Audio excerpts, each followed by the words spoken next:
For thine is the kingdom, the power, and the glory, forever and ever. So let it be. I have often wondered about the peculiar positioning of Black's life. In instances where Black seems to be treated with a little bit of disdain, and Black's children have to fend for themselves or die of hunger, while Black's neighbor seems to be okay, laughing and playing in Black's backyard under the watchful eye of Black's mother.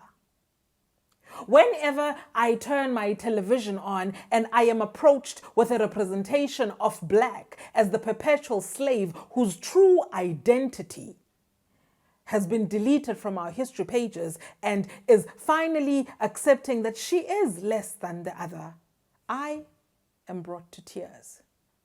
Finally realizing that Black suffers more than the erasure of her pigmentation and is mimicking the lifestyle of the other, I am convinced that Black's value system has been tampered with, distorted for reasons far beyond my simple understanding.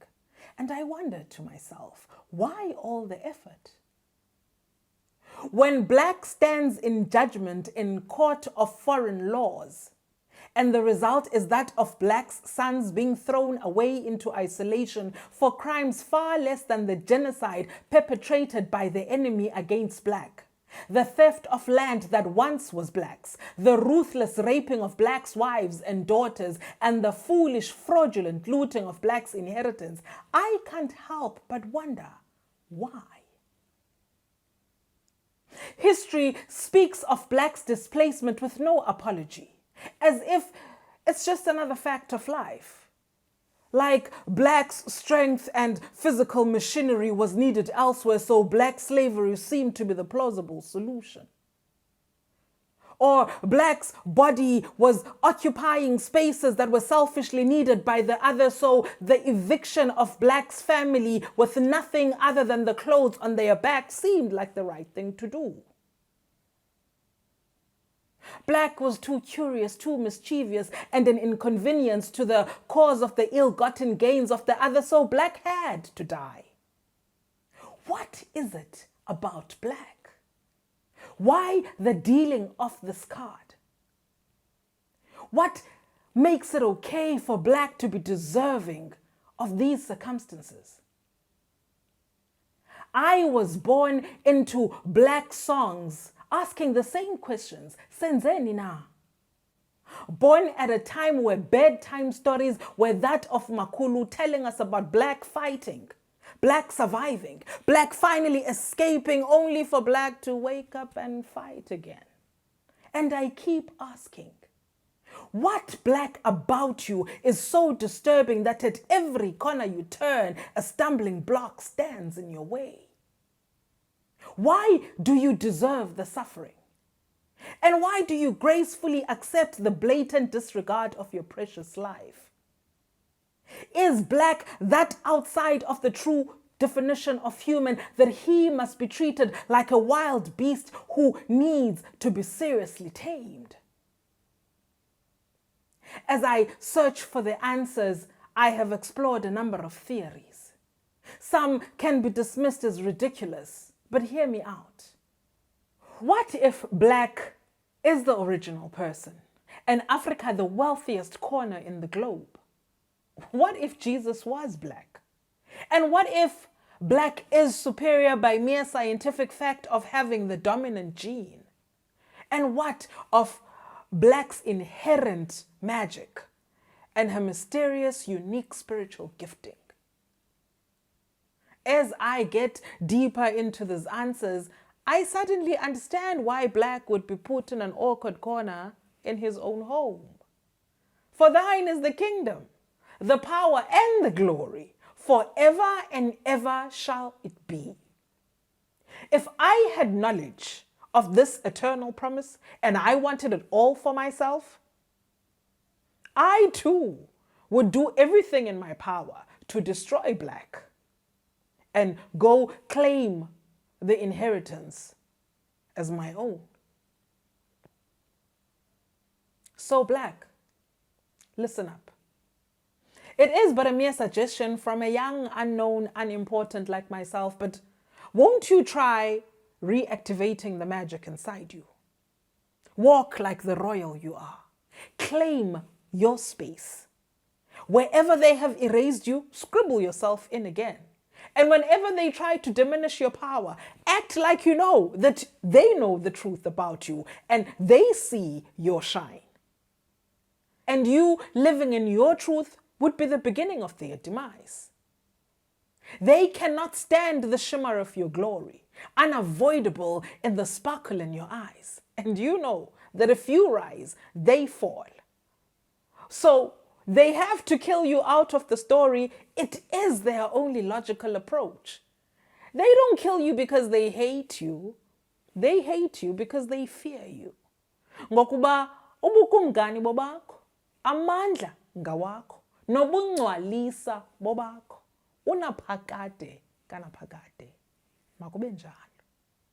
Welcome to the 11th Steve Bantu Biko Memorial Lecture under the theme Black Invisibility, Reframing Power Discourse in Global Politics. My name is Kekele Tsokhena. My pronouns are she, her, and hers.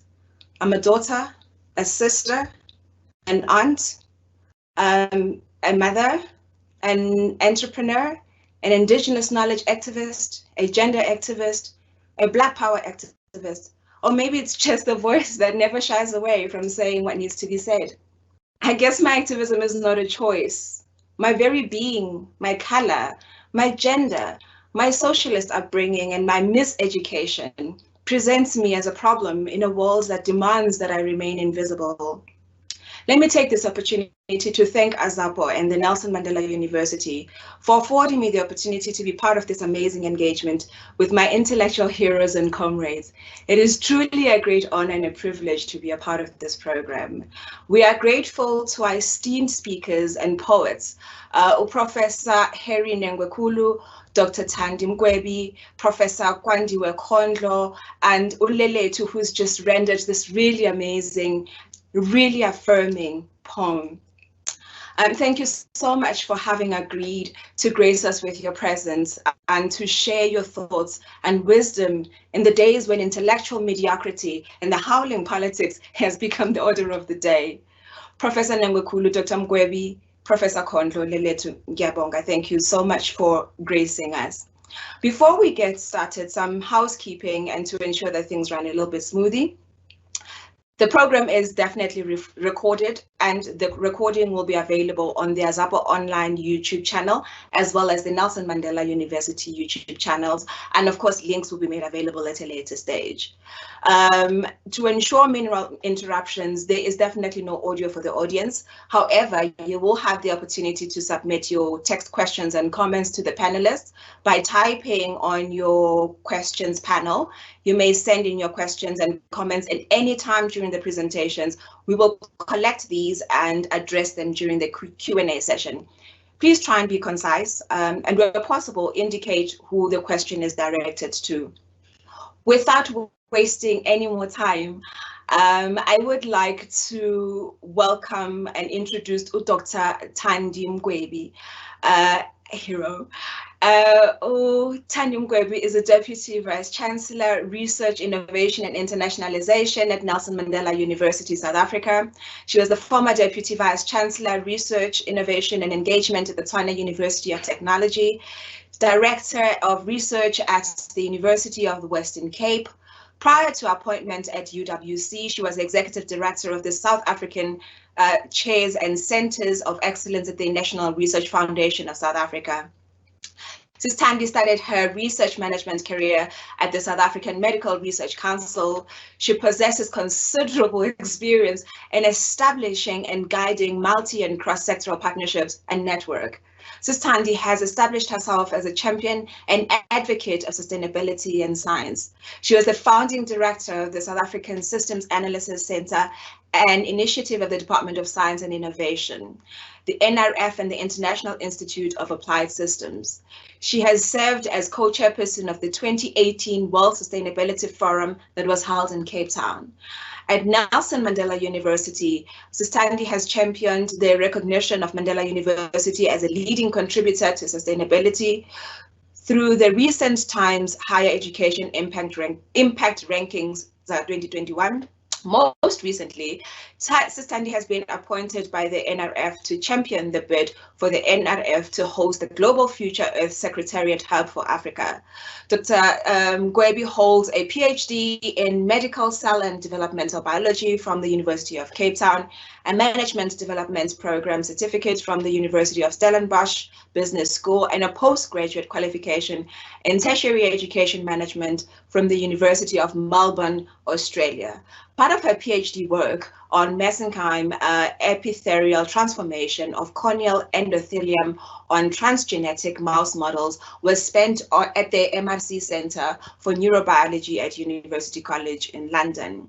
She completed her postdoctoral research fellowship at the Institute of Infectious Diseases and Molecular Medicine at UCT. Attesting to her sustainability and orientation and commitment, Sisthandi has just successfully completed a business sustainability management course with the University of Cambridge in the UK. She's a hero of mine and a woman that I really look up to, and I'm truly honored to be with her today. Dr. Thandi Mgwebi, please unmute yourself. We are all ears. Thank you. Thank you very much, KK, for that warm welcome. Thank you very much. KK is my personal hero too. So it is wonderful to be among the heroes. In opening, I would like to open by quoting Nelson Mandela in relation to the lecture that we are about to hear now. Opening as follows: it is the dictate of history to bring to the fore the kind of leaders who seize the moment, who cohere the wishes and aspirations of the oppressed.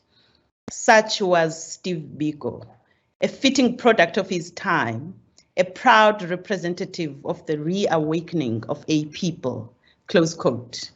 Good afternoon, dear colleagues, fellow Africans and friends.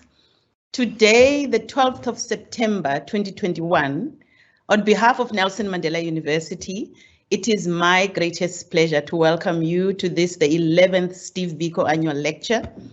It is indeed humbling to share the stage with you, and in particular, our special guest, Professor Harry Ranwenzi Nengwenkulu, an activist, a brother, a friend of Steve Bantu Biko.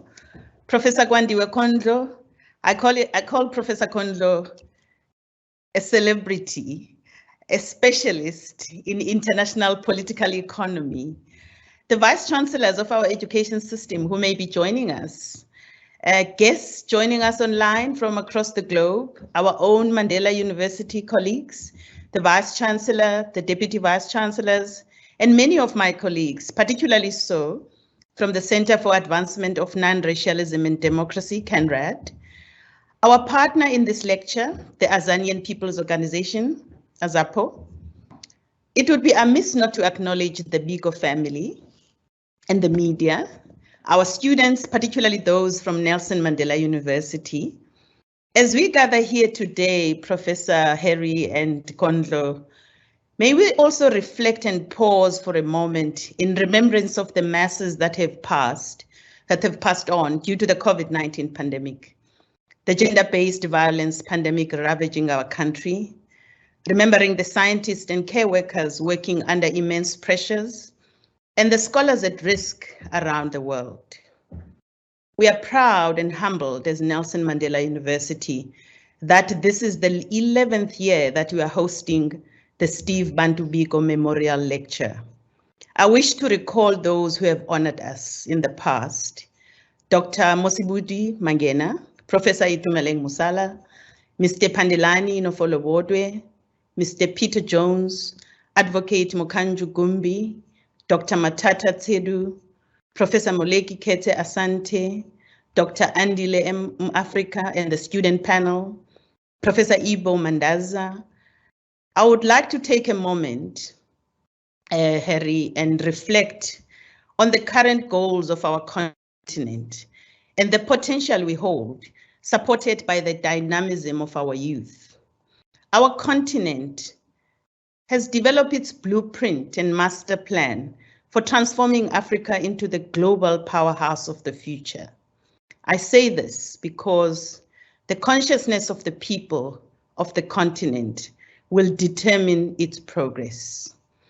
The aspirations of unity, self-determination, freedom, progress, and collective prosperity pursued under Pan-Africanism continue to shape discourses in higher education and in society. Expressed in our own Africa Agenda 2063, the drive to prioritize inclusive social and economic development, continental and regional integration, democratic governance, and peace and security, among other issues, aimed at repositioning Africa to become a dominant player in the global arena, is evident. A Pan-African vision expressed in the Africa Agenda, the Africa we want, is that of an integrated, prosperous, and peaceful Africa, driven by its own citizens, representing a dynamic force in the international arena.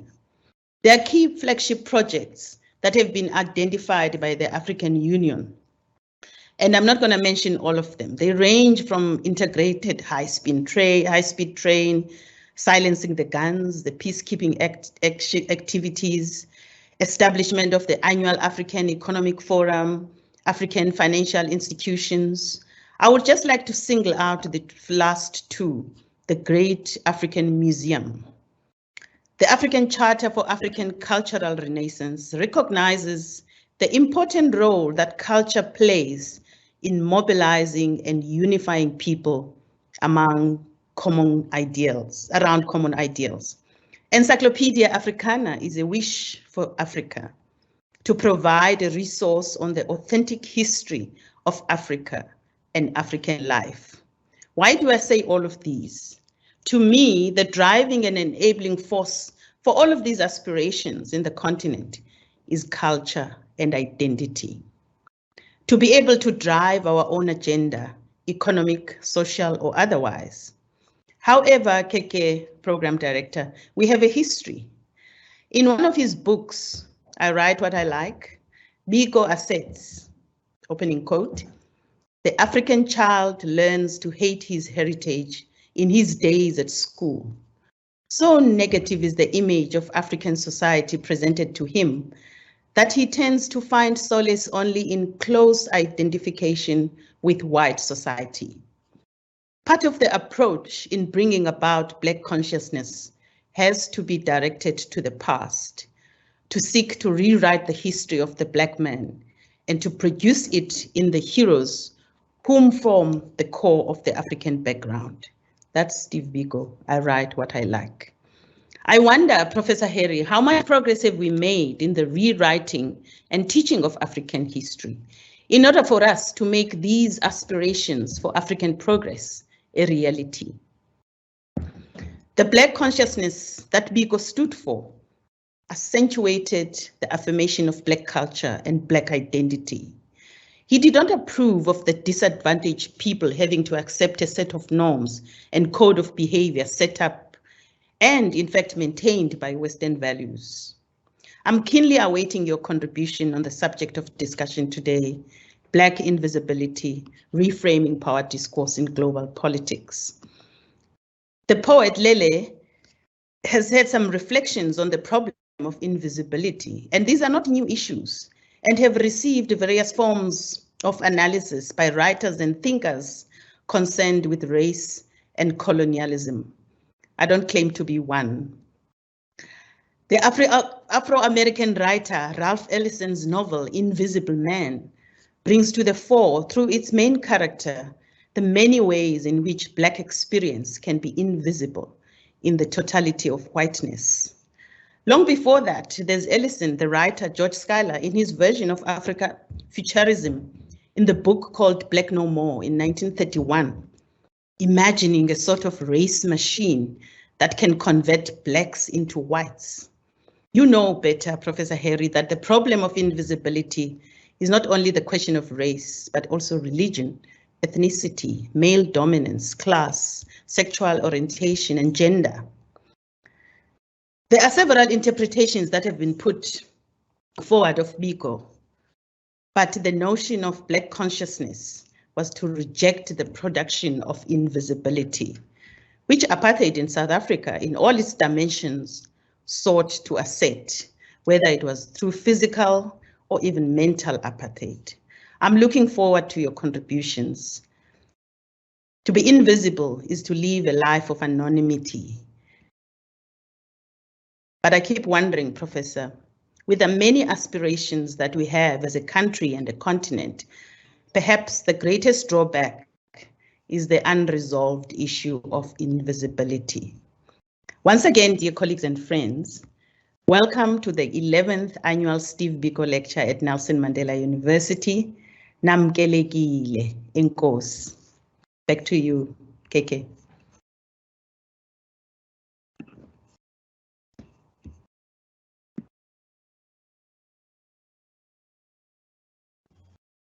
Thank you so much, Dr. Mgwebi, and for those words. And more importantly, I think the subject of invisibility in a world that demands that all things that have proximity to whiteness are the things that are of value, and continues to perpetuate the idea that all things Black are dark, dingy. We had a conversation not so long ago about the economy and how even within that space, when you talk of Black economy, you are talking of something negative. It is no mistake that they have framed these words and coined these words in that way. But without further ado, and I too look forward to having Professor Nengwekulu and his reflections on the subject. Nengwekulu his activism in the struggle began in the 1960s. Nengwekulu, alongside Steve Biko and others, broke away from the National Union of South African Students, NUSAS, and formed the South African Students Organization, SASO, in July 1969. But Nengwekulu was elected as SASO Permanent Organizer in 1971. He was elected as the president of the Student Representative Council at the University of the North, now known then as TUFLOP, and now known as the University of Limpopo. Nengwekulu was the SRC president in 1969, and numerous other students were expelled from the university due to the strikes they'd organized. In March 1973, together with Steve Biko, Bani Pityana, and 5 other BCM leaders, he was slapped with a 5-year banning order and banished by the government of the day. He was forbidden from meeting with more than one person at a time, and he was not permitted to publish or be quoted. In the aftermath of the violent crackdowns of the Black consciousness movement in the early 1970s by the white minority regime, some of the activists fled the country to exile. Nengwekulu was the first senior person of the BCM to leave South Africa in September 1973, crossing into Botswana. That same year, he was mandated by BPC leadership to set up the office in Botswana. It was from that office that the literature of BCM organizations was organized and sent for distribution. Once in exile, he established close links with the PAC and ANC as mandated by the leadership of the Black Consciousness Movement, faced with the growing need to cater for the growing number of BCM activists in exile. He forged links with the International University Exchange Fund. This was to obtain scholarships for exiled BCM members. Between 1974 and 1976, he visited Sweden to mobilize for more funds. After the democratic elections in 1994, Nengwekulu joined the University of Pretoria in 1995. At the same time, he was appointed special advisor to Minister Zola Skweyiya in 1996. He was appointed by government as DDG of the South African Institute of Development Management. Nengwekulu was then appointed as Limpopo's Superintendent General of Education in 1998. He was later seconded as the Acting Superintendent General of the Eastern Cape Department of Education in 2006. After this stint, he went back to his position as SG of Limpopo Department of Education. He was again asked to go back to the Eastern Cape Department of Education as he received the Outstanding Educator in South African Award by UNISA in 2008. He was appointed as a professor by UNISA in 2010. Babu Nengwekulu Professor Ngukulu, please unmute yourself and educate us. We are all ears. Thank you very much, Nyabula Enkos. I want to thank the Nelson Mandela University and Azafo for inviting me to be the main speaker in remembrance of Steve Biko. Indeed, you know, I live with Biko, with Pichana. We live in the same room and Tumulazi. The amazing thing that I knew about Steve Biko and Pichana when I was still a student at the University of the North. Pichana was the member of a committee set up at Fort Hare, because Fort Hare at the time had no SRC. Steve Biko was already the University of Natal, the black section. When we met first time, you know, we found that we're thinking the same. Because in Limpopo, when I went to university, there was no interest in the black struggle. And me, together with the Judge Musi, who became a judge president of the Free State, we started trying to find out why should we actually fight to join UNISAS. I raised that, you know, when I was the first year, and at TAF flop, the main feeling was that we must join UNISA. We asked one gentleman, Kutumela, who was the member of the PAC, to give us any documentation that were developed by PAC and ANC at the University of Fort Hare. He sent us, and unfortunately, when he wanted to follow up, he was murdered in Soweto, where it's lost that we have. So I'm going to talk about the main areas that Steve Biko contributed. Some of them perhaps are not known in public, which are known by me and some of the leadership of the Black Consciousness movement. Of course, the history of Steve Biko's involvement in the struggle does not start when he went to the University of Natal, the medical school. He had been an activist even at high school. You know, but today, I'm going to talk about his role working with the university. One of the important things that had happened, which led to the emergence of the SASO, started at Rose University.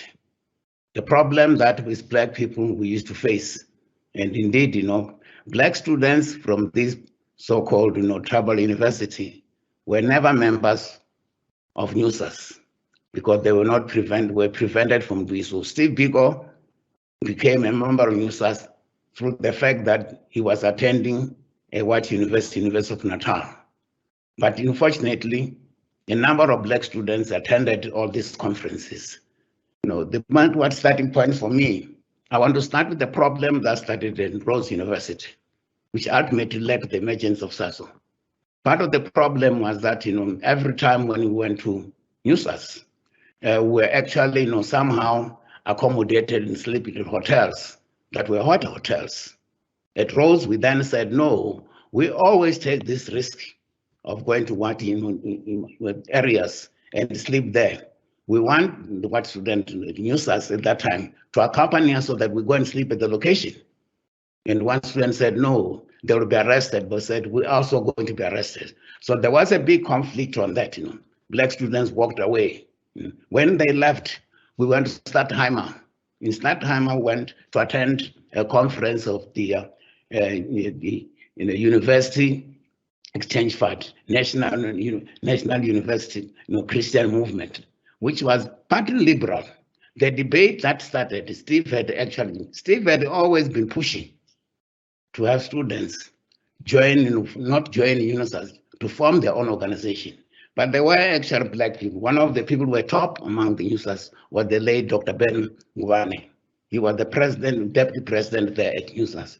So when we went to Stadtheimer, there was this discussion that Steve initiated to continue the complaints and the walk away that we did at Rose University. A debate was also challenged the issue of, you know, the university Christian movement, that whilst it was liberal, it did not accommodate black students. You know. At that meeting, it was then discussed and decided that we're going to meet at Marion Hill in KwaZulu-Natal. in order to investigate the possibility of actually starting a black student. Steve Biko raised that one. We went that in 1968 in December. A number of students that were there invited. We invited a number of universities, TEFLOP, was University of Zululand, the Federal Seminary, and the Transvaal College of Education of the Indian, predominantly Indian. We gathered there, but within the black community, there were always those who were actually in favor of liberalism and multiracialism. There was a big debate and division when we started there. There was a group that argued that, if we start a black student organization, we'll never above the ground. We'll never be able to succeed. We'll get arrested. And another group was suggesting that, we should start an underground movement. Steve Biko's argument was that if we go underground, we'll fail to achieve what it will achieve. Our decision at that particular moment was that we needed 5 years to mobilize black students and black community. We can be banned after 5 years. Fortunately or unfortunately, we got banned after 5 years as if we knew. We actually knew about that. Steve pushed that idea that we should take the risk and mobilize above the ground rather than actually go underground. From Marion Hill, then the struggle moved up to the University of the North. University of the North was actually chosen because, for the first time, the university was actually organized and be able to go in a march, because we were actually forced to have ties and so on. Interestingly, we actually with the Musi, when we were doing first year, we tried actually to follow the Fortes example, where they did away with the SRC. One largely because they felt that Forte did not belong to the so-called tribal university because it was formed in 1916. So they never had an SRC. So the activities at Forte were actually organized by Bani Pichana. He took over, yesterday I was talking to him, he took over the role of being an SRC, whereas it was not an SRC, they were just a committee. So at TEFLOP, when we failed to achieve the goal of actually following TEFLOP in the University of the Forte, we then decided, all the universities would take over the SRC. The SRC that took office in 1969 were all second-year students, except the president, which is Machaka, who took over. He was the graduate. And our idea was that we wanted to actually organize the first strike. The idea that we actually translated into a strike. So when the issue of this issue of trying to form a student organization, we should actually break away, never real break away, in fact, because we were never members of NUSAS. TEFLOP became the place where it was decided at Marion Hill that it would actually accommodate the conference. Firstly, SASO did not have money. I was the SRC president, secretary at the time. We organized money. I drafted a contract and we sent to the register, Mr. Galloway, that we wanted to finance SASO, and also agreed that SASO would pay back the money when it had money, because it did not money. And I remember Galloway wanted to block it. We argued that we wanted. Fortunately, at the time we already have a strike. We did not have a very strong reason because the student was actually, George was actually expired because he was found in a girls' hostel during the vacation. So we organized, it lasted less than 10 minutes. I took the petition there.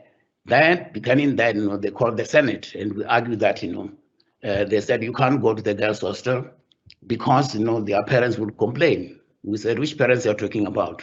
Because at home, we take our boyfriend or our girlfriends to our parents that we have.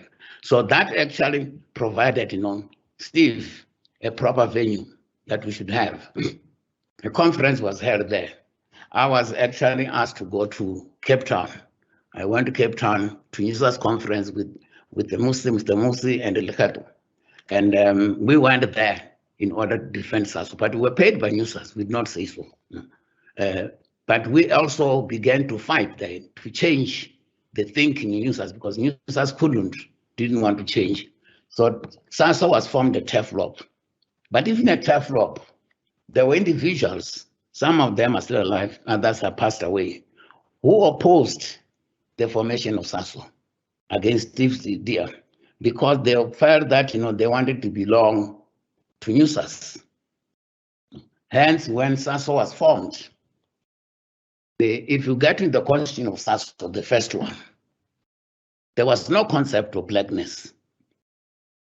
Even in South Africa in general, we were other non-whites, or when you are really radical enough, you call yourself an African.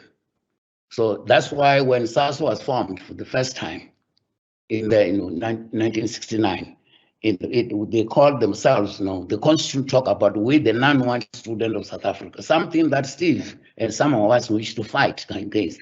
That if you can't call a donkey a non-horse. A donkey is a donkey, a horse is a horse. A horse is not a non-donkey.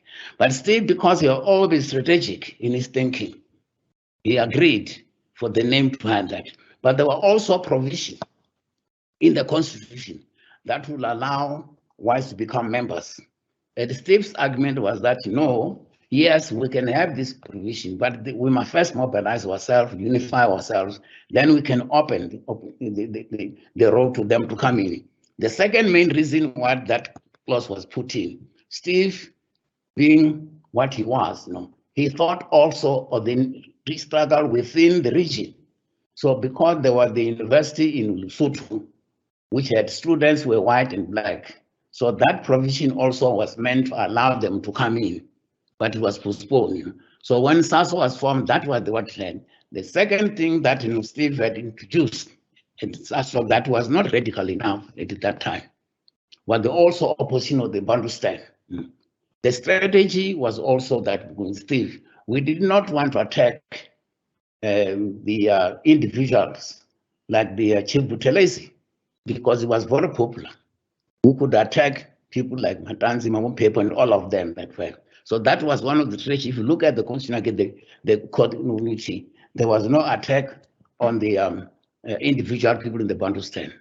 The other main point that was raised there was that the students there would not actually, SASO would not be formed in order to participate in vacation work, which was actually the main idea within USAS. The organization find temporary job for students. For Steve, SASO should be an organization that actually release students to the vacation to go and work what we call community development projects that we have. Steve was elected the president then. Before that, he was working. There was no pay. SASO had no budget. It had no permanent institution, individual that were employed there. That was what was. And he was elected with the other people. There was no permanent structure like what we have afterwards. He became a president until the end of the June 1970. But when I was at Fort at Cape Town, Steve sent me a telegram that I should represent the interests of SASO. Together with my colleague, we drafted a resolution, a motion to ask USAS to recognize SASO. It was a big debate. The first day we realized we would not win. It would postpone the second day. There was a big debate on that. We debated. When I realized that we almost had about 6% support to recognition, I withdrew the motion on the basis that we did not exist because USAS recognized us. And there was a big anger that we have, and they had paid for me. So we actually then began to think that we're already SASO, we don't have to. Whereas the SASO resolution had recognized USAS as a national student body, which later was changed, that it was not a national student body, it's just one of the student body. So that was one of the major problems that we have. 70 July, Pichana was elected the president of SASO to move around. We organized the one in July, end of July, where there was a new change now. Gone was the concept of a non-white. There was a big debate that was introduced by Steve, a big debate about, we're black. But part of the problem that we had were the Indians and the so-called colors, and then the Africans. So if you go through the Constitution of Sasso, in that we did not define blackness in terms of race. We defined blackness in terms of the common history, common political struggle, and the common, economic, pressure that we have. Steve developed a very interesting model, a pyramid, which at the top was actually in whites. Below them were the so-called colors, with the small opening that some of them could move in. And below the colors, there were Indians. Below the Indians were Africans. But he was able to argue that these divisions were designed by the oppressor so that we can spend all our days fighting among ourselves that Indians own more than what we have. The second, the point that we have, even when we started in 1971, not all the Forte was still not a member because there is no SRC. And there were lots of attacks that were coming from outside. One of the prominent attackers who called us the children of our date was Donald Woods, who later on claimed that he was Steve Biko's friend. And he used to go to Forte to get Clive Keegan from Rhodes. And they used to get a standing ovation in Forte because the Forte students believed that they were not part of what was going on. The University of KwaZulu-Natal, College of KwaZulu-Natal, was also reluctant to come in because Steve had gone there in 1970 with the new team. And indeed, they criticized Chief Buthelezi in time. And then it opened up all these so-called Zulu-Xhosa conflicts, that why don't you actually criticize Matansima? It became a very big battle. And in the end, as tactic, Steve decided that I'll be the only one who can go there because I belong to a very small ethnic group, so I'm not a threat that we have. So even the University of Zululand was not accept some individual like the late Redzi. Mainly at the top level, they didn't want to join users. So in 71, there was a new election. At Sasso, Steve had introduced a system where while there was a democratic election, individuals had to be vetted and identified before the election, so that we don't actually find ourselves being infiltrated by the police. Me and the Pichana were identified to form the permanent administration. I became the permanent organizer, Pichana the general secretary. Strini Moodley was not permanent, but were directly in communication. Ruben Philip, who is now the bishop of the Anglican Church in KwaZulu-Natal, he was supposed to be the president. But then the day before the election, he said, no, you could no longer be a president because you're going to become a dean in the church. He can afford to become a vice president. So we were left open. We didn't know who would come in there. Pichana had known Themba Sono. We had met him at TEFCOP when he was on his visit. And he actually recommended, I met Themba Sono next SRC office and I asked him whether he would be interested in the president because we judged him with early technique. I talked to Pichana, who agreed. Steve did not trust him. And he said, we don't know this chap. He's not part of what we have. But ultimately we persuaded him. Sono was elected. There was a basic principle that because he was an honorary president, he did not have, he would not make statements on policy issues. And we deployed him to go to Eastern Cape the first time. In the following day, I got a shock. I was going to Sudan, and I thought he had attacked Chief Buthelezi, and it was said he was a poor revisionary, which affected our relationship with the University College of England. We had to change our policy and be able to join and follow the same policy. So he became there, and there was concern. And they began to believe that Steve was actually right to do so. There was now a full-time administration, but the budget we had when we got with Pichana, our salary was supposed to be 164 rand per month. But the bank statement showed that we only have got 70 rand, which was the salary of our PA. We have that, But we continue. We never got paid, actually, that month. There was no money, in fact. So that how the Steve, while he was no longer a president or an official within the SASO, he belonged to a small group within the SASO, which we call our own Brother Board. It was made up by me, Itane, Boke Mafuna, who would recruit as a journalist, and him would debate issues that need to be presented. Tactical issues that with Steve was a philosopher, a thinker.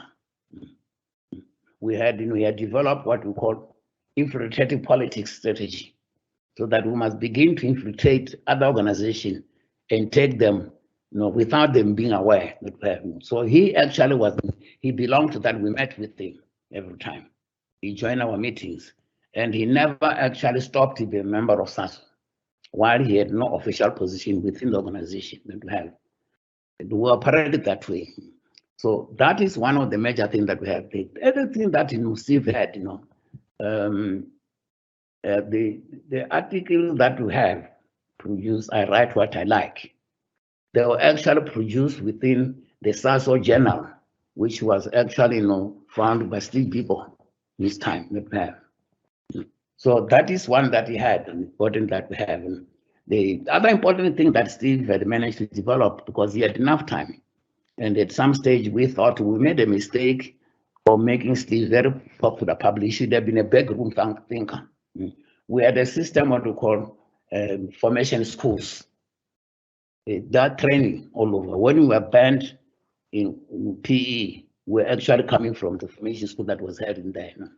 We organized all the formation school in order to train new leadership. We used to have, the false election there, developed by Steve, with the people elected in order to determine their potential leadership within the struggle. So Steve was not only useful in terms of being publicly, but also thinking behind closed doors in black.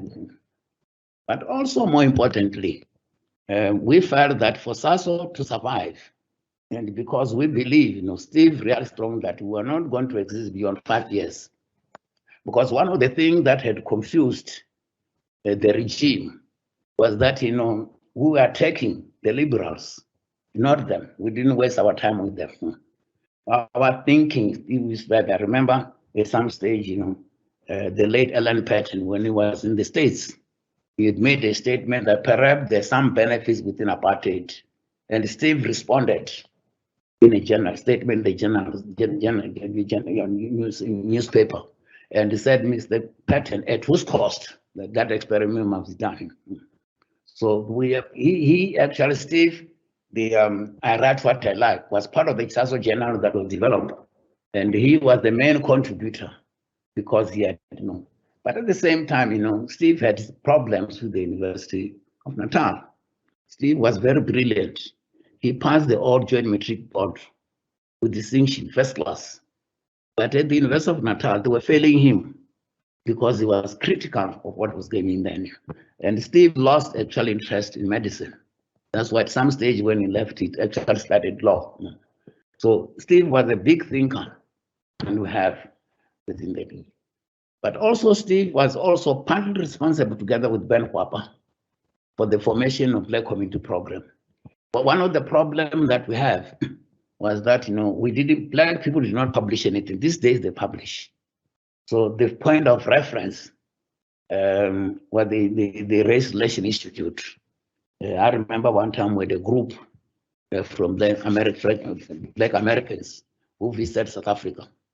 And I was showing them in Joburg, and one of them wanted to go to the race relations, and I said, no, that's a reactional group. He said, I'm here for 2 days. Can you give me something I can read which is not reactionary? We didn't have anything.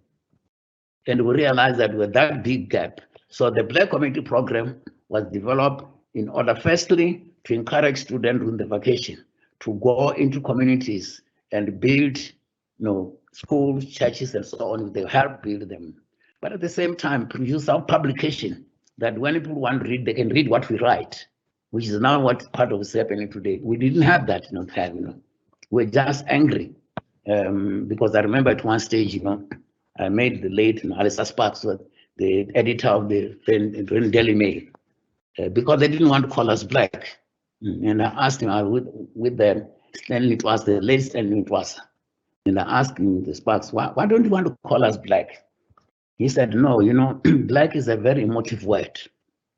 We're trying to find a name for you. And he said, you know, the race relations actually is finalizing the name. I said, what is the name?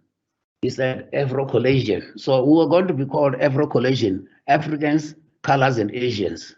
That's how the arrogance actually went there. And I said, you know, Mr. Sparks, you're going to call us black at gunpoint. And we left, Steve. So that's some of the things that, you know, led to the formation of the Black Committee. What the deficiencies that we have, you know, within the struggle. So that is one of the things. Also, Steve was also major contributor to the formation of National Youth Organization, because we felt that we needed to have participation by young people. The president of that organization was Mandla Langa, currently, that we have. We formed that, you know, and also as part of the college, we encourage students to join, you know, Boy Scouts, Girl Scouts, so that we can turn them around. But also importantly, Steve had major contribution to the development of Black theology in this country that we have. And he actually was religious and not as formal as Pichana. Pichana is an Anglican. Among the three of us, I was the only one who was not belonging to any religious group. I didn't belong to any church that we have. So for me, that is one of the things.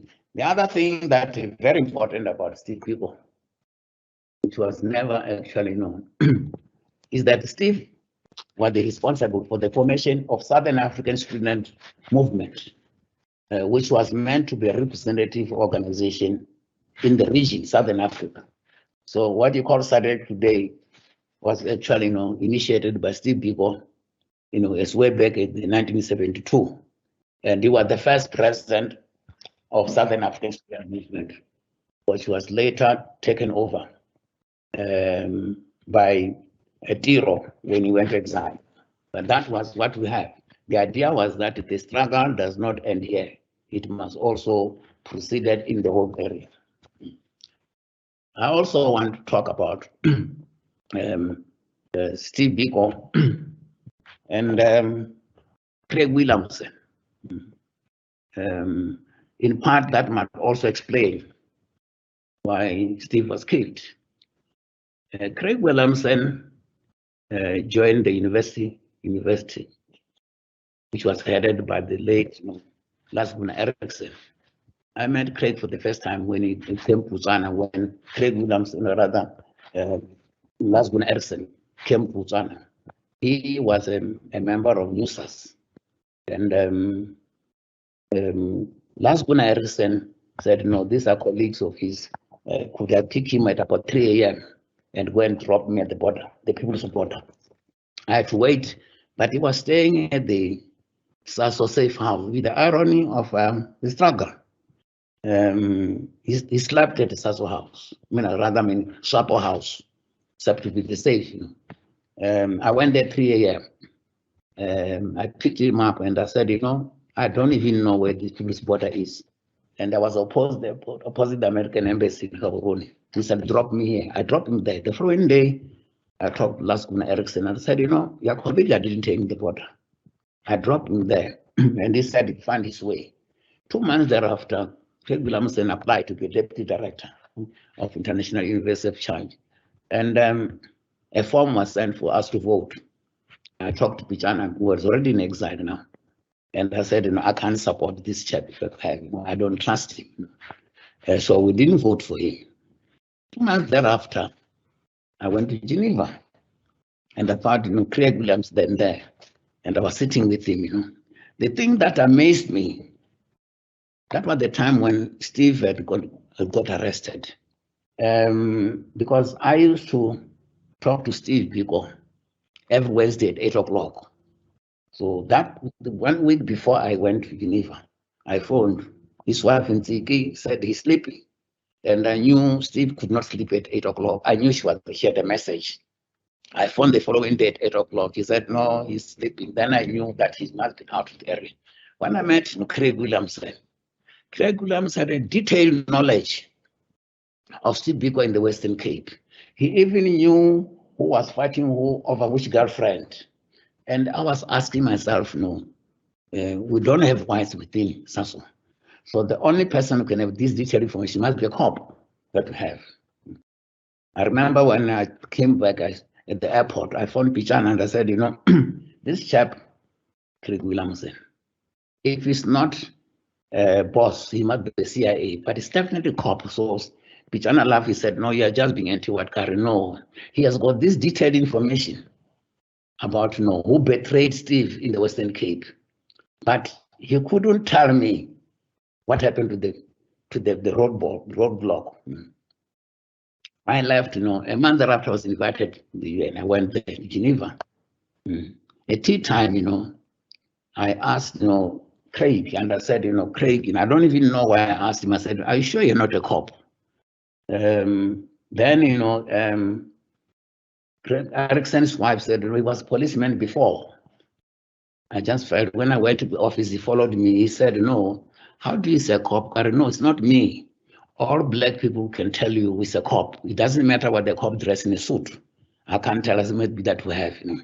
I'm raising this because it must be related that we have. Because with then, you know, Pitana, I had been in contact with the ANC. My main contact was the former President Biko. In the PAC was the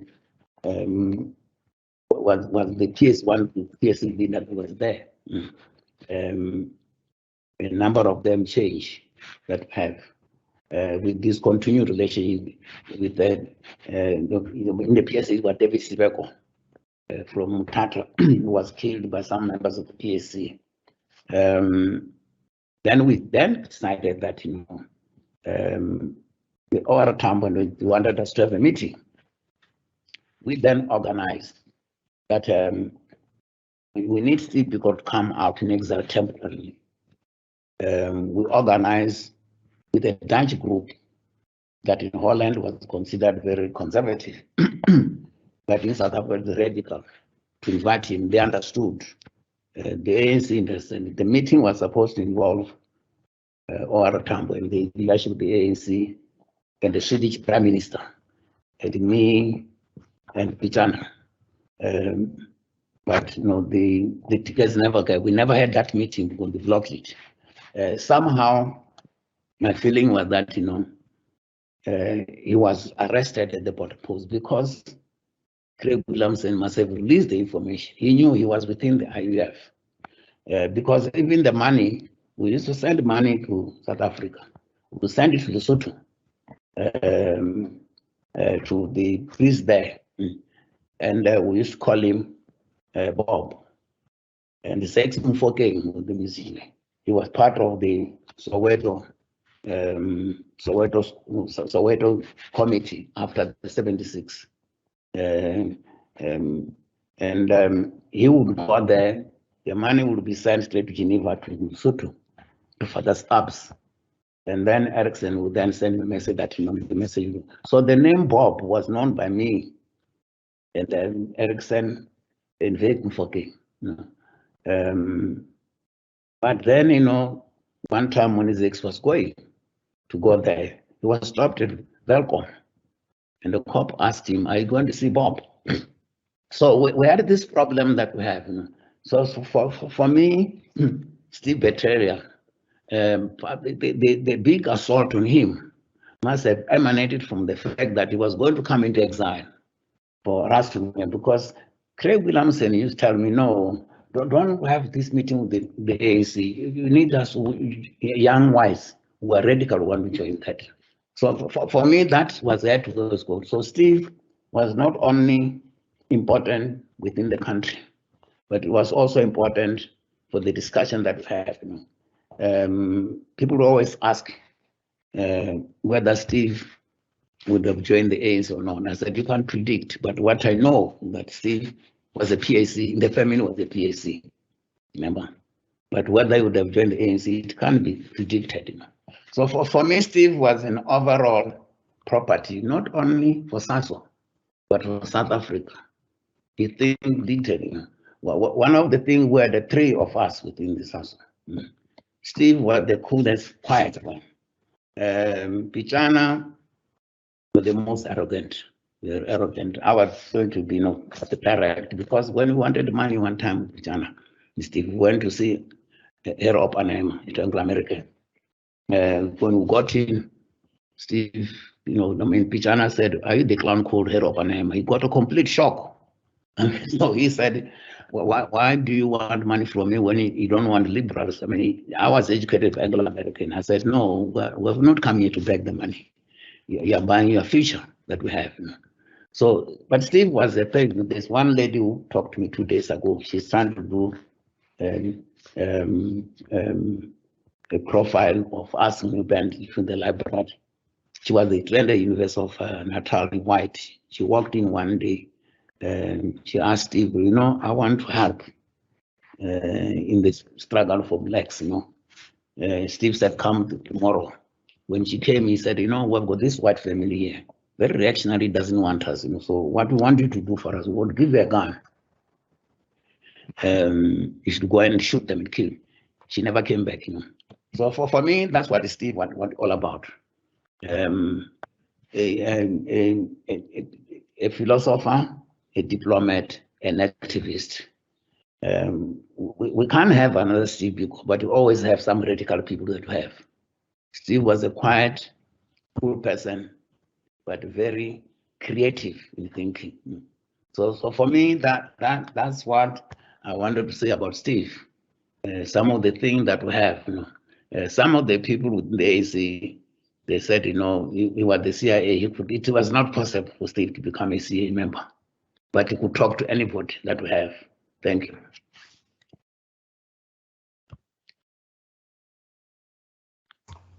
Thank you so much, Professor. Thank you for that incredible history, that very detailed history. It's so sad that a lot of this is not documented you know, publicly and readily available, and you wonder why certain bits of this information is kept away. But there's something that you said that kind of intrigued me on the subject of invisibility, and this is when you were talking about Steve Biko having drawn a hierarchy of humans, and he put white people at the top, and right at the bottom were the black people. And he was talking about it was necessary for us to know who we are and not to accept the design of the oppressor in terms of belittling black people. And I'm intrigued that so many years later, my experience is that our people are seeking, strangely, proximity to whiteness, because proximity to whiteness for them equals success, for them equals actualization. All things white are the things that our people aspire to, and subsequently they increase the invisibility of black people because we aspire to whiteness, we live white, we dress white, we behave white, we eat white. But that's story for another day. Now I am going to introduce Professor Kwandiwe Kondlo, who is currently a professor in the Department of Politics and International Relations and teaches international political economy. He was previously the director of the Center of Africa Studies at the University of the Free State. Before that, he was the executive director of the Democracy and Governance Program at the Human Science Research Council. He holds an MA from the University of Cape Town and a D.Lit et Fil PhD from the University of Johannesburg. He is the author and editor of several books, including Perspectives on Thought Leaderships for Africa's Renewal, Africa in Focus, Governance in the 21st Century, the Zuma Administration, Critical Challenges, and in the twilight of the revolution, the Pan-Africanist Congress of Azania, which was looking at 1959 to 1994, one of the more recent, Trading the Waters of History, Perspectives of the ANC, and the book on NAFCOC and 50 Years of Leadership in Business. Professor Nkondlo has also penned a number of articles published in various journals, and he also supervises research at honors and master's level. Professor, please unmute yourself and give us an opportunity to hear your views on the topic at hand. Okay, thanks very much, Kekeleto, KK. Yes. Thanks for the opportunity. Let me also convey my greetings to Dr. Mgwebi, the DVC, and thank her for the invitation to participate in this particular discussion. I also thank the Azanian People's Organization for partnering with the university, Nelson Mandela University, to host an important webinar like this one. I say it's an important webinar because to talk about, to have a theme to celebrate the life of Steve Biko is always very important. It's always touching, and it should be more touching to people like Professor Harry Nengwenkulu, who actually know Steve Biko personally. I found his narration, his presentation, so real, so practical, so detailed, in so much that Professor Nengwenkulu is one of the persons, Dr. Mgwebi, your postdoctoral students should actually make time to sit, enjoy a conversation over a day or two with him. There's a lot of tacit knowledge in him, especially if you want to understand the history and the developments of Black consciousness during the early phase when Steve Biko was alive. Because I always divide Black consciousness into three phases. The first phase is the phase, I see it as the phase which ends in 1997 with the funeral of Steve Biko when he was killed. And from 1997 to 1979, things were in a state of flux because of heavy police brutality suppressing the Black consciousness movement. But in 1979, the Black consciousness movement re-emerges in organizational form as the Azanian People's Organization. Because even though there were many other formations of Black consciousness in South Africa, but the flag bearer of Black consciousness in the country was actually in the Azanian People's Organization. This continued as a phase up to, I'll say, up to 1994. Because in 1994, after the Mandela miracle of 1994, you see there was some kind of lull, both by the Pan-Africanist Congress, the Black consciousness movement, the unity movement. In other words, all these radical political formations that were involved in the struggle sort of went on a lull because of the excitement, and also that figure, that towering figure of Nelson Mandela, you see. But that continued for a short time because the fragility of a negotiated democracy started to show out. And people were beginning to say, but Azapo was right. The PAC was right. In fact, Neville Alexander was actually correct, the unity movement, when he raised these points. People began to see the reality started to re-emerge. You see, that's why I see that as another phase of the Black consciousness movement political history, because this is continuing up to date. If you come to my university, if you go to many of these campuses, even historically white campuses, the way how young students adore the ideas of Steve Biko. Others even surprise me. I hear them reciting the manifesto of the Azanian People's Organization, the 2019 manifesto of AZAPU. You see, a student just reciting it. Then you're beginning to see, that these political formations that were marginalized because of the 1994 victory, they are not actually dead. They are the tomorrow of South African politics. Cut my finger. They are the tomorrow of South African politics. Before I comment on other issues raised by Prof. Herinengwe Nkulu, I just want to take very briefly, KK, I'm not going to waste a lot of your time. I just want to also take a bite on the theme of today's presentation. You see, the theme, which was emailed to me, reads as follows: Black invisibility, reframing the power discourse in global politics. Yes, this topic is very highbrow, and also quite big. It's actually a topic you can host a conference on this particular topic for 3 days. But I'll just scratch the surface so that I share my understanding of what this topic actually entails. I just focus on the first part, Black invisibility.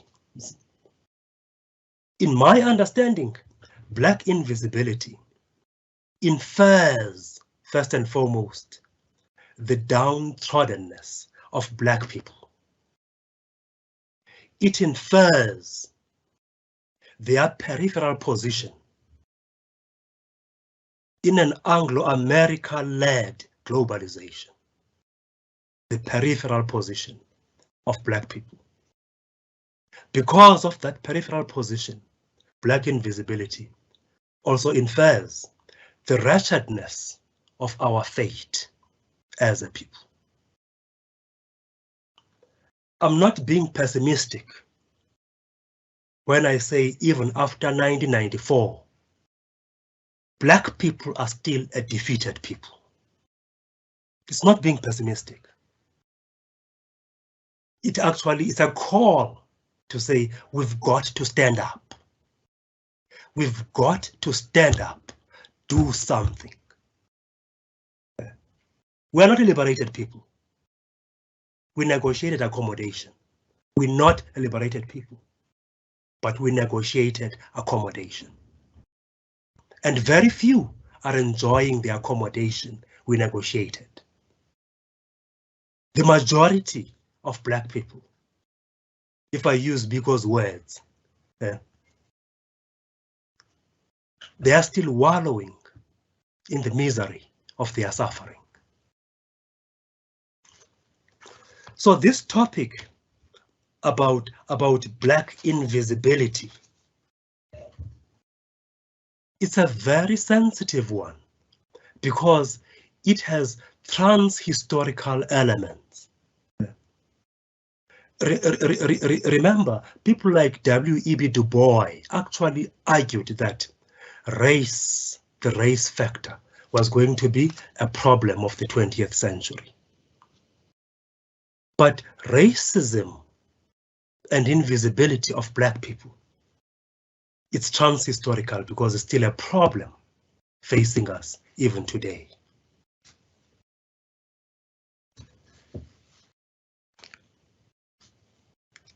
In academic discourses, because I want to get to the second part of the topic, reframing power discourse in global politics. Reframing of power discourse in global politics is about, first and foremost, changing paradigm and epistemologies. That is how we can reframe the discourses on power in global politics. And when we reframe discourses on power as Black people, as Pan-Africanists, we seek to center the agency of Black people in history. We also seek to transform epistemologies in order to create conditions for epistemic pluralism and justice. The knowledges that we have in our communities, they then begin to have space. The knowledges we have deriving from our cultural practices, they begin to be made meaningful and to have space in intellectual discourses.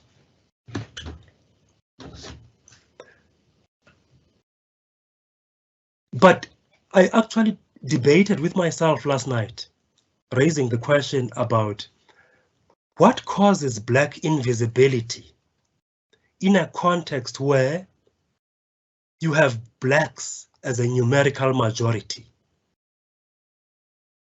and have political power.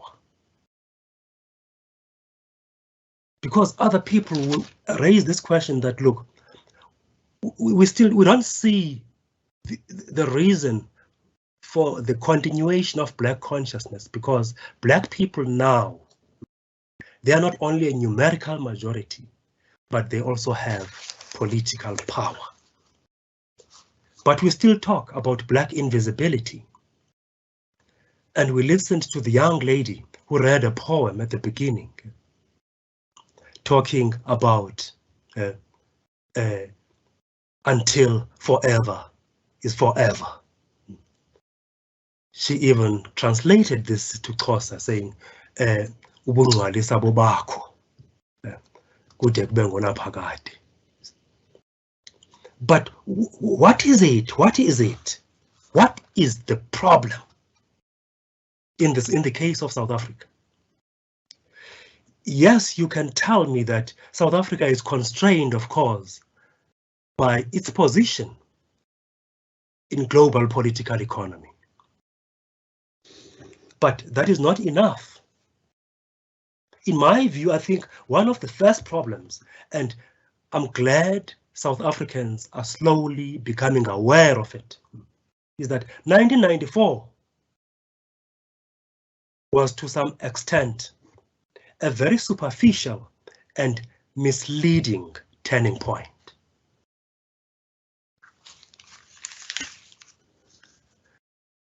Black people, like I indicated, negotiated political accommodation, but in a white power structure. And that structure has not been recrafted. That's why you'll find that we have a number of crises from different fronts. The energy front. I mean, we inherited things as they are. And all we did, we just redistributed it to a huge number. We never revisited the structure. Okay.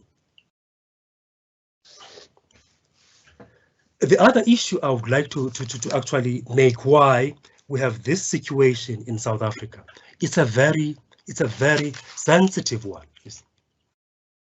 The problem is the Black person you currently find in this country suffers from a duality which has established itself in his innermost being.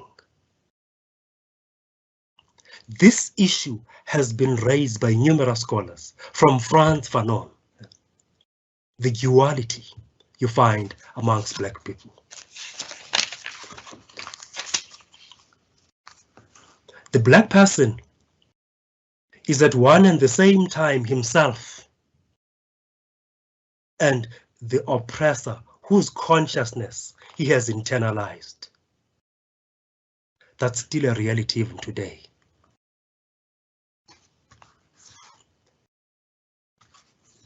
The conflict Black people have is to choose between being wholly himself and authentic to himself, And this can only happen when he ejects completely the oppressor within him.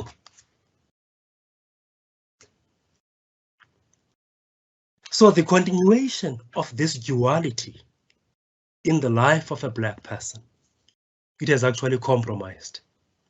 It has compromised his liberation, and is actually compromising his entire future. So Black consciousness is relevant. Black consciousness is relevant because there is a need to awaken critical consciousness among the masses of our people, so that they can see the false generosity of the present order. We need Black consciousness.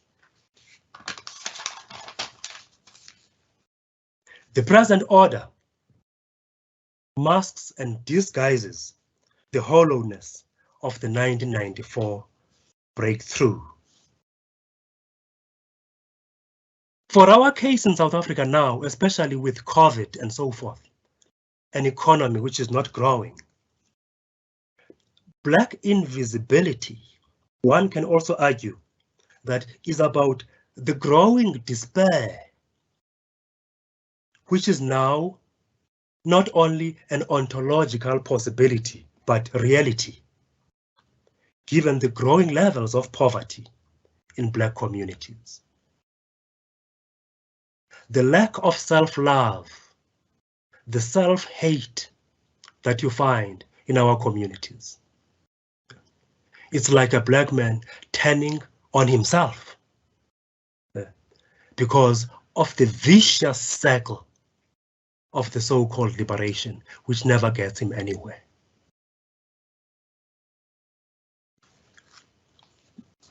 We are in a difficult position, ladies and gentlemen. That is why the discourses of power on a global stage are also very important to understand. But the discussion about the discourses of power in global politics it's a very broad one. It's very broad because of the numerous entry points it has. But from the perspective of radical political economy, I must say there is consensus on how Black people were constructed throughout history into an indispensable other. And the whole African continent bled and emerged as fragmented and weakened states. You know, as a Black person, it doesn't matter where you are, whether you're in the US or you're in Russia, your dignity is always tied to the way how Africa is perceived. In other words, the kind of respect accorded to Africa affects the dignity you receive as a Black person, wherever you are.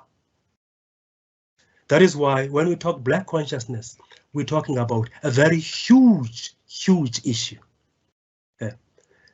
which affects the existence of Black people all over the globe.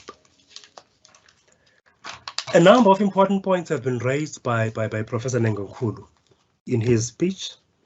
The first point I found very intriguing, very interesting actually, is when he talks about the evolution of the positive conception of Blackness. That many people actually, in fact, as he put it, some of the comrades in those days had problems using the word Black. And it's this generation of Professor Nengonkulu and Steve Biko who actually defined for us the meaning of Blackness. Hence, we became Black and proud. I also found it interesting when he talks about the concept which white liberals were trying to coin for us, Afro-Caucasians. Just listen to that nonsense. Afro-Caucasians. That's what they were trying to craft as a name for us as Black people. Thank you, Comrade Ngenkulu and your group, that you stood up and said you'd have to call us Black people at gunpoint. And I think we need to repeat that even today. They will have to call us Black people at gunpoint. Because there is one thing we'll never do, is to compromise our dignity. We've got to be who we are, and that's exactly what Stephen Bantu Biko stood for. It was interesting also to listen to your narration about Craig Williamson. This is a very interesting character. I remember the time when I was doing some research work, but let me leave that one. But this is a very interesting character. Yeah. KK, I think let me stop there and give space to other people who want to comment. Thanks very much.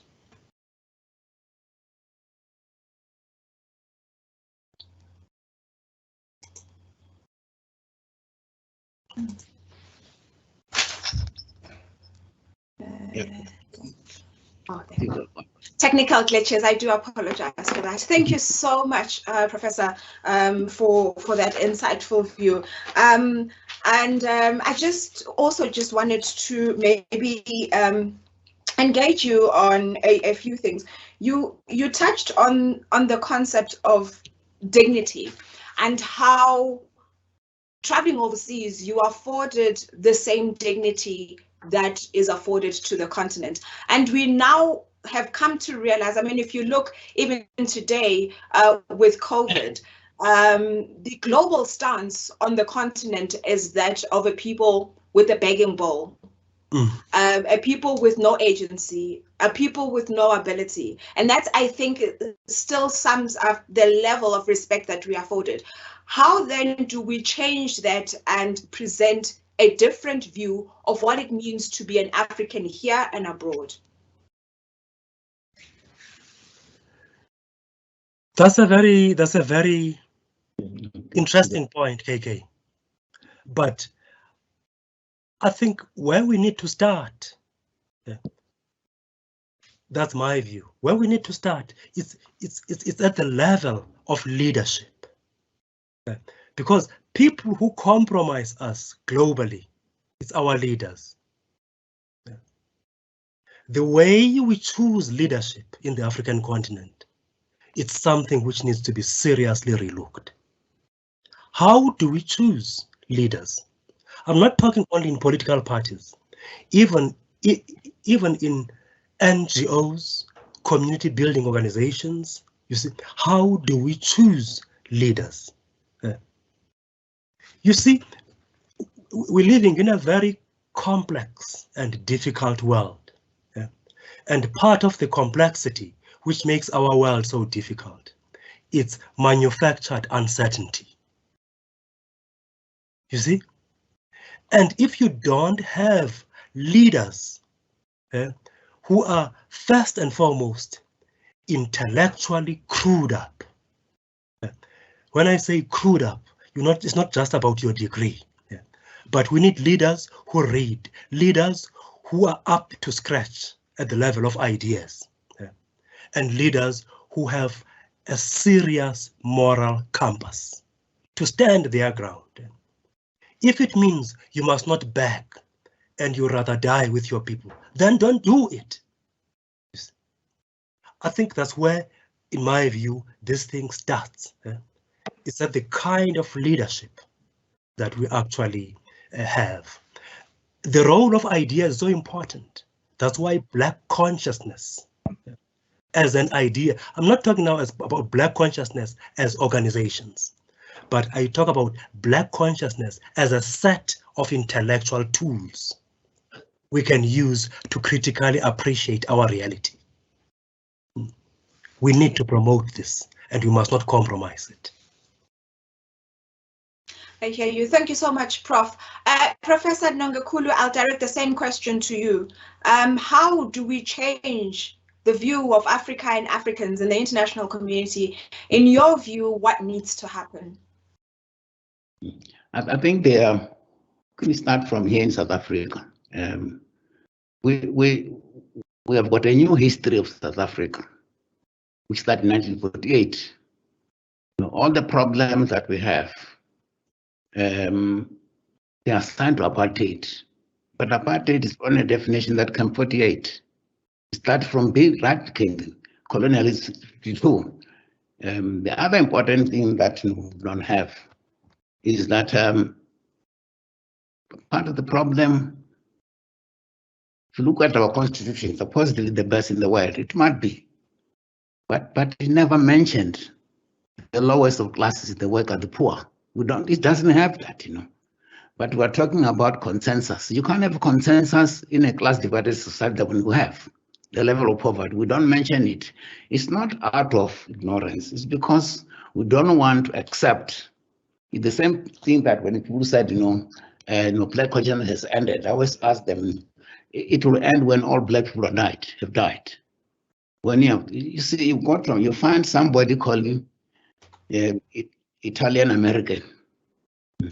They have that, they recognize their own origin. We don't want here. So I think that's the biggest problem that we have.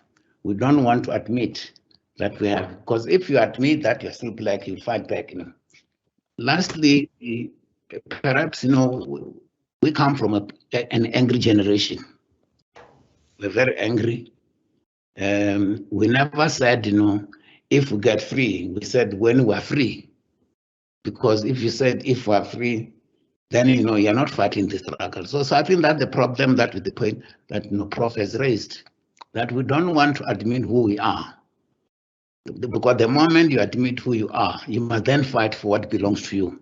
I think that's the biggest problem that we have. You can't admit that. We had to admit that we're black people. We're not non-whites. Because I've said you don't call a donkey a non-horse. You call it a donkey to respond to that. So the moment we admit who we are, somebody will ask you, if you are who you are, why don't you fight? That is the problem that we have. I had very interesting one chap when he said, you were talking to his daughter, 60. I said, when you grow up, what do you want to become? The daughter said, I want to be white. It's a scary situation. Yeah. It is. Yeah. It is. And very true, Prof. I'll come back to this conversation. We have a request for a question that comes from Lutanga and says, from your acute insight on the student ideological paradigm, why is Azapo and the PAC, or why did Azapo and the PAC fail to capitalize on this evidence, and how can they reposition themselves in the dominant climate? So how does Azapo re-establish themselves as a voice, as a movement of the people in today's world? And why is this notion that somebody said to me, Azapo is an organization of failed revolutionaries? Is this true, Professor Nangokulu? And also, how does it pull itself out of this ideology or conceptualization? Or how does it do that? I think it's, you see, when people vote for the ANC, they're not voting for the ANC, they're voting for Mandela's party. Mandela had integrity and dignity in this country. The second point is that the Azapo is seen as a party of the philosopher kings. Yes. You talk beyond them. These are people who have that is the problem we have. So Azapo itself and the PAC need to change. The PAC of Robert Sobukwe differ with the PAC today. I've known Robert Sobukwe personally. I met him in Kimberley, the student. He thought very differently. When I went to exile, I was instructed to have a meeting with the PAC and the ANC. I went to Dar es Salaam. I got very disappointed because I thought they lost grip of what happened. Whereas when you talk the ANC, you found people who understood why we're fighting. So these are some of the problems. The Azapo will have to adjust in the same way. Because politics is not a question of intellectual arguments. I always said that if you put an intellectual and somebody treat one who actually can appeal to the ordinary people, you can win the election. You look in the States, Trump did not win because he provides intellectual argument. He won because he talked to the basic at the lower level. Those who lose, they try to intellectualize. So politics is a game that you need to be able to talk to the people who are actually starving. So Azapo is not losing election because it's Azapo. He's losing election because he needs to adapt and change his strategy of communicating with the people.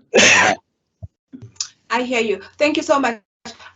Professor Kondlo, you mentioned that some of your students talk about Azapo, the manifesto, and you seem to allude to the fact that there is a place, like there is a need for Black consciousness as a movement to come in the current climate to position Black people or to help Black people take their position of power, not just here in South Africa, but globally. That need is there. Can you please quickly elaborate on that? Okay, so I was just giving an example of some students you'd come across, and you'll be surprised that a student can actually sort of recite word for word a manifesto by a Zanin People's Organization. I find it interesting, and some of them actually have such knowledge of what's happening about the PAC itself. What does this mean? It means that one, organization like Azapo, for instance, the guys need to be very simple. They need to be more simple than they are, you see, and find a way of communicating their ideas in indigenous languages. How I would like so much myself too to be able to articulate Black consciousness in isiXhosa, you see. And besides the language, an organization like Azapo, I don't see the reason why they cannot just walk into the office of, there's another federation I once worked with when I was doing my research. It's called Federation of the Urban Poor. It's called FedUp. It's an NPO. It's all over the country. You see, once you meet with those guys and you sit with them, you see, just attend some of their meetings. That's where you get to know the pain, the sorrow, which is part of the lived experience of ordinary Black people on the margins of the cities. We live in suburbs. We don't see these things. But when you get in touch with this, an organization like Azapo, I would actually recommend they link with these community building organizations, and not link selling Black consciousness right at the beginning, you see, but link because of they want to assist in a particular project which benefits the poorest of the poor, you see. This is just an example. Make this philosophy, which is so widely selling and respected, make it simple, make it practical, and be able to speak about it in your native language. I think I would be quite amiss if I do not go and ask you, Professor Kondlo, to reflect quickly on the concept of globalization as well as the Internet of Things. There is a massive conversation that is taking place on, globally on algorithms and how these algorithms are anti-Black. Even your basic Google searches still perpetuate Black invisibility in terms of professionalism in different areas. In whatever it is that you're trying to do on the internet, Black invisibility is a thing, and the algorithms that are being developed right now are also anti-Black. Is there something that Black people can do to change this, or are we losing a global? Are we working on a globally? We're losing the battle globally. There's nothing that we can do. We will always live in the periphery and the margins of humanity. Yeah, that one is a very painful, It's a very painful thing to even think about, because we do have our own black guys who are too much into the fourth industrial revolution, you see. And at university, of course, you'll see them just generating articles to publish and get points for themselves, you see. But you'll find that there's very little really they do beyond that, you see. Because we really need black people who are in the technical fields, you see, who are really going to be prepared to participate, put a stamp of blackness, if I could use, you see, in the whole high-tech industry, which is apparently going to take over our future. Otherwise, if we don't do that, we're likely again to continue remaining on the periphery and be beggars all the time. Professor Nongakulu.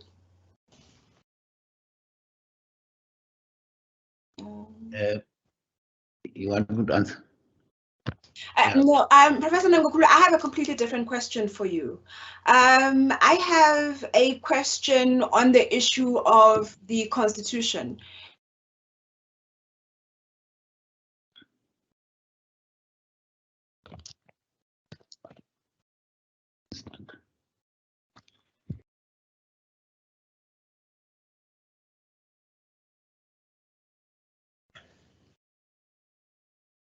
Technology.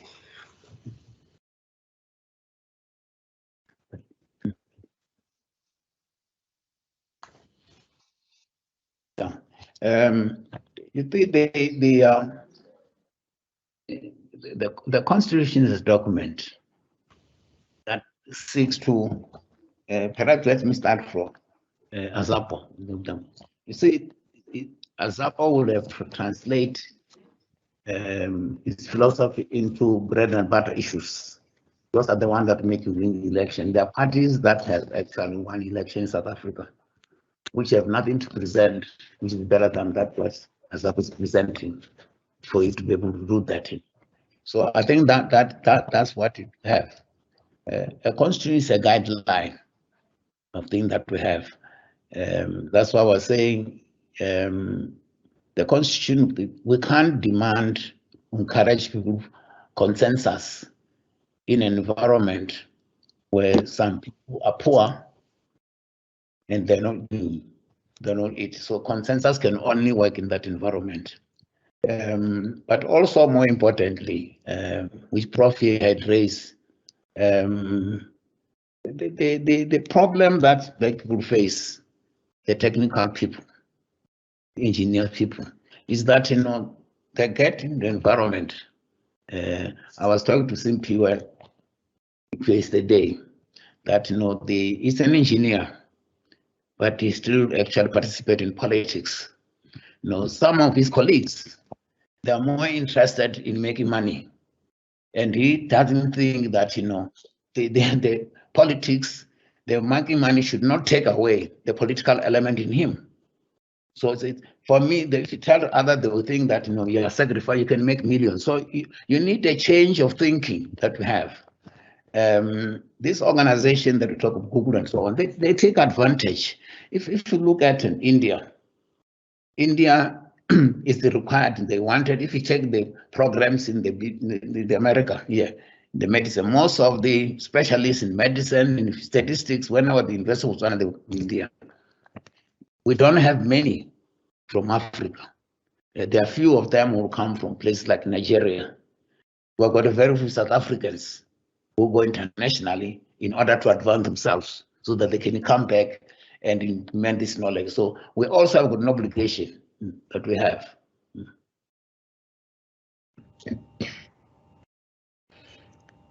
The other question, Prof, in the absence of KK, who's experiencing technical glitches at the moment, there's a question that says, how do we promote Black consciousness without the emergence of Black-on-Black violence of the 80s, perpetuated by those who feel that their position of power and influence is being threatened? But also related to violence, perhaps Professor Kondlo could be thinking about this while we tackle the first question.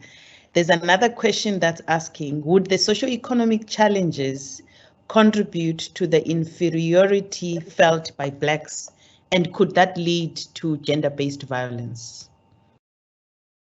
Two questions. Over to you, Harry. Okay. You see, violence is a problem of starvation. When I grew up, the areas like Soweto, so they were very violent. I remember one time we went to a car with Steve Biko and Pichana. When I tried to open, I found there was somebody was trying to steal it in Rockville. And I jokingly said with him that, don't steal the cars in Soweto.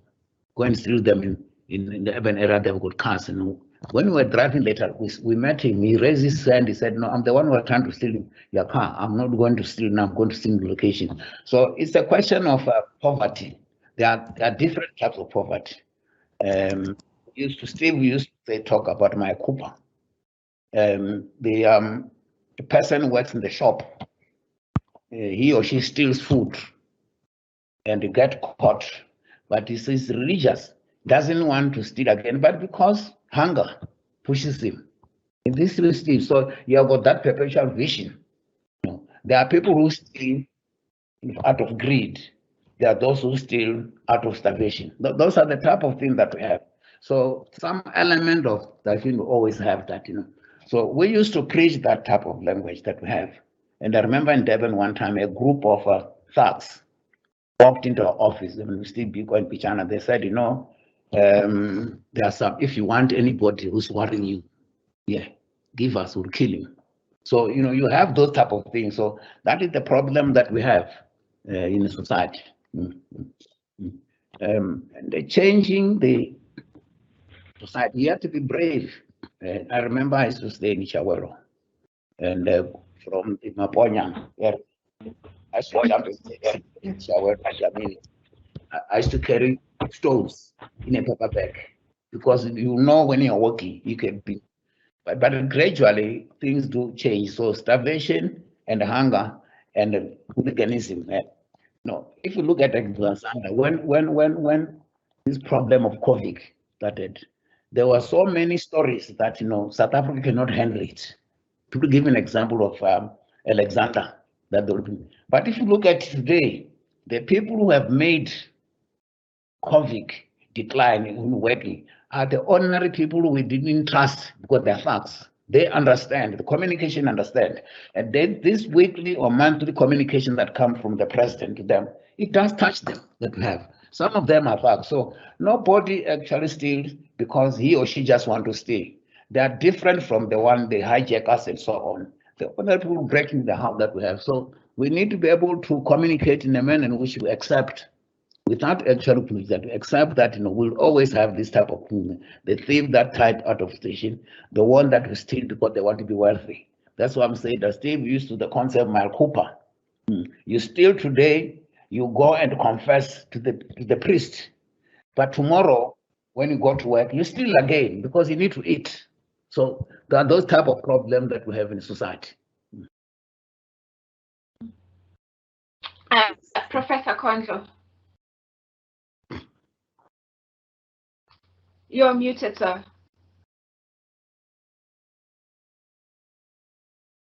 KK, may I request you to read the question again? It was about violence and something like that, but just wanted to. Yes. So the question is the issue of black on black violence. But I'd also want you to maybe add a little bit on the issue of gender-based violence. And I'm going to say this, as Black women, we have this notion that Black men have sold us off to the system. They have imbibed the abusive culture of the oppressor, and they have then gone on to unleash it on Black women. Your thoughts on this, please? Quickly. I'm very tempted to agree with you. I'm very, very tempted to agree with you. In fact, there's a lot that we have to work on to change the consciousness of a Black man, a male. And the way, of course, these things start at home. They begin at home.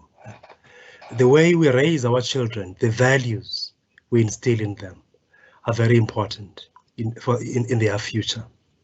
And the issue of gender-based violence, KK, it's just, yeah, I don't know how to describe it. It hits some of us in a big way. But we can't sit and cry. We've got to be part of efforts to try and get this stop and just uproot even the mindset which eventually leads you to hitting a female. That mindset needs to be influenced. It needs to change. Yeah, it's a big project, that one, and we can't undermine it. Coming to the issue of black on black violence, yes, on that particular one really needs to understand the context and time. Black on black violence, it's something which was flouted around the media during the time of the liberation struggle. Because what was happening then was that we used to call it the system, the apartheid government, which was really trying to maneuver the circumstances, the playing fields. And in the end, you have black people hating one another, black people fighting each other. Yes. There were a number of fights which occurred in South Africa during that time, and they were called black on black violence. I still remember Inkatha, Freedom Party, Inkatha and the ANC fight. And we also had Azapo and UDF fighting as well, you see. And these were flouted around in the media as black on black violence. But the context of this, it's something which was not delved into in the media. And it's something which, unfortunately, we can't recreate. But it's a bad thing which should happen, because black consciousness of Steve Biko and Harry Nkulu and others, it emphasized the importance of black solidarity.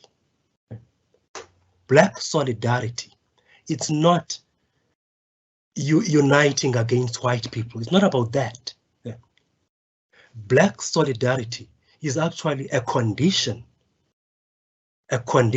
for the rise and realization of non-racialism. We will never achieve non-racialism without black solidarity as a precondition. Black solidarity, it's something which, if we have it, black on black violence would never happen. That kind of unity amongst the ranks of the oppressed, it's very critical, it's very crucial. I hear you. I hear you. Thank you so much for your input, your engagements. I am now ready for yet another poem from Uleletu. And I'm hoping this one will cleanse and make us and take us to a different space of a reflection. I wanted to write you a letter, some kind of a love letter, a short note, sticky note put on the fridge to remind you of how beautiful I think you are, how strong and resilient I think you are. I wanted you to know that your strength empowers me, pushes me to soldier on in times of hardships. I wanted you to know that those times where walking was not an option because we were chasing our way, marching towards the union buildings, they were never in vain. I want you to know that idolo lakho phezulu changed my life. That itoyi yakho rewrote my story. I want you to know that I am proud to be one of yours, to be one with you. Don't you forget that I am your child. Nditsho kuwe Biko, ndithetha nawe Madikizela, ndiyacamagusha kuwe Credo. kwizinyanya ezidlulileyo. Siyabulela. We remain proud because we are attached to you. To help us with our vote of thanks, we have Simpiwe Hashe, who will come on and do the vote of thanks. Simpiwe. Thank you, Kekeletso, and thank you to everybody who connected with us this afternoon. What an afternoon it has been, and what a lovely program that you've just presided over, Kekeletso. I just want, on behalf of the Azanian People's Organization and the University of Nelson Mandela, to first thank Professor Harine Ngwekulu for the narration and for the history and for, making us relive the kind of Biko that we did not know, that we had always assumed. And he epitomized, the kind of Biko that we've always wanted to hear about, the kind of things that we have assumed but never known. And he gave us a perspective about who Biko was really, because he lived with him. He slept with him. He discussed Black consciousness, and they conceptualized this philosophy of Black consciousness together. How lucky are we as people of South Africa to have people who, gave, impetus to our struggle, who gave a philosophy to a people so oppressed, so that we can have something that we can walk away with, so that we can have a philosophy that can champion our struggle going forward. Thank you, Professor Harine Ngwekulu, for the narration of Biko's life as you knew him, and the narration of Biko, as we have always studied about him. It is true, Professor Kondla, that we need more students to sit with Professor Ngwekulu to unearth some of the knowledge that sits in his head. He is old, and before he transcends, it is important that you as universities spend time with him, and so that we can understand a little more about the life, about the times of Biko and Black consciousness in more succinct ways. Professor Kondlo, thank you for giving us a perspective on the issue of Black invisibility, and really giving us a perspective of how we should go about dealing with this invisibility, because if we as Black people cannot confront the issue of invisibility, we will not be able to come into solidarity with one another and move forward as a people. We will not be able to reframe, the dynamics in the political discourse that we need to engage in, so that we can change this society. We can reframe, global politics. We can reframe, the manner in which we should champion our struggles. And lastly, I want to thank, Dr. Mgwebi for her opening remarks, and not just the comments that she made, but also for the connection that we have made over time. It's been over a decade that we have had this partnership with the University of Nelson Mandela, and it has really grown and matured to a point where we are, seamlessly working to work together, every year towards, remembering the thought and the contribution of Biko to discourse, and the thought and contribution of Biko to liberation struggle theory, and not just to the theory of struggle, but also to advancing, our struggle as a people of this country. And thank you very much to the university, and thanks to Alan Zinn, who has been working with us over the last 11 years in ensuring that we commemorate Biko without fail every year. It is something that as Black people we need to continue to do. It is something that we need to do, not only because it is Biko, but because our struggle needs it. Our struggle needs it so that we can advance. And thank you very much, Kekeleto, for the program well run. And lastly, thanks to everybody who managed to connect with us this afternoon. And we really look forward to the 12th Biko annual lecture. And thank you, and spend the afternoon well. Thank you very much.